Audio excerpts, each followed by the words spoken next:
You know what? Let's play a game that makes us a little nostalgic. I know it's pretty typical for plenty of indie games, but there's nothing to be ashamed about. You play as a monster that has been locked away in a cave for monster-related crimes. When you manage to escape, the locals aren't thrilled, but you don't look anything like the monster you've heard about with the big teeth and the wild hair and the spider legs, so they let you go as long as you promise to be a productive member of society. Wandering around town, you notice that everyone is on edge.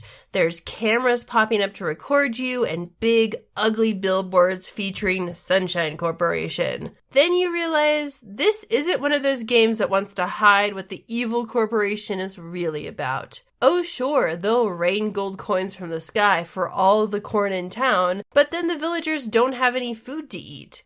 Sunshine Corporation will shower money for the trees they cut down, but there's people, or leaves, that live in the trees that would rather keep the trees instead of getting a bunch of cash.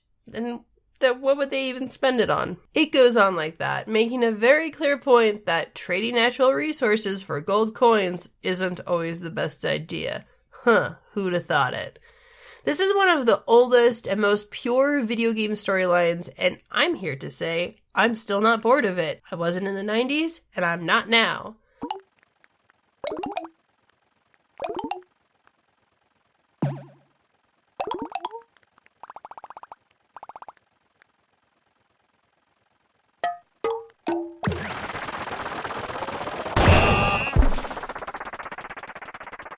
I could whimsically take down corporations with the power of friendship until the end of time. And I know what you're thinking. Mumbles, a game with a simple plot like this needs to be more complex for me, an adult, to enjoy.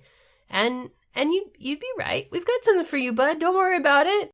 Luckily, this game is more than it seems. Yeah, we got those cute little nods to nostalgia like this Dig Dug minigame, but we've actually got difficult platforming that is completely optional and for people who want to test their skills. See, look, this cave, it leads on to more platforming, and this is just as far as I got.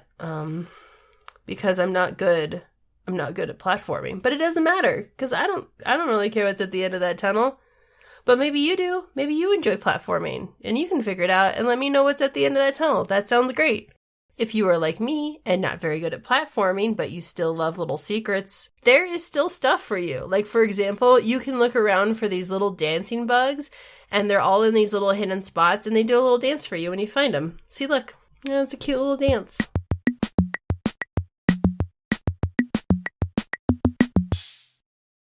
And there's all kinds of other stuff, like trophies to earn as the story progresses.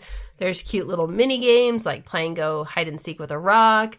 There's dance competitions and caves to explore. And yes, you heard it from me first. TF2 alumni. There are even hats to collect. Like, look at this hat. It changes color when you do a squat. And this game is pretty funny. I recently have been trying to find games that I find humorous, and I think it's a tough line to walk.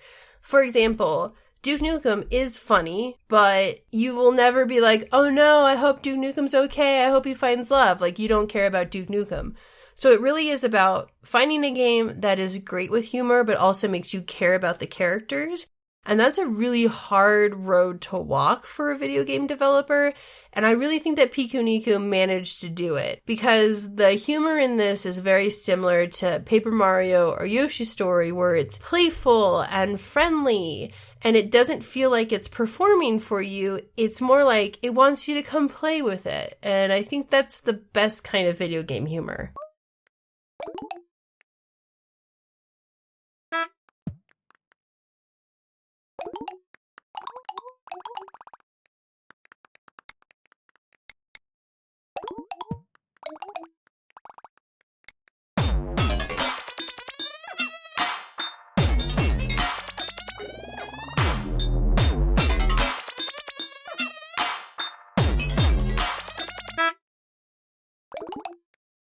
There are also puzzles.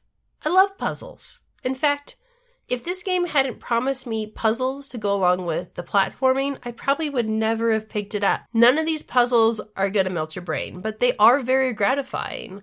Like pushing levers to get power to a generator or blowing up barrels of dynamite to get through an abandoned mine. And I feel like there's enough variety of the puzzles and they're spaced out enough between the platforming and adventuring and friendship that it feels like it all moves together really well. All the different elements come together to make this fun, silly indie game that feels like a Saturday morning cartoon. If you want to take a trip back to your childhood and escape for a couple hours, I really think you'll love Pikuniku. And once you beat the game, you can go explore and check out stuff you missed the first time. Like, let's go to the beach. Let's just get over there. We're going to the beach now. I'll see you later.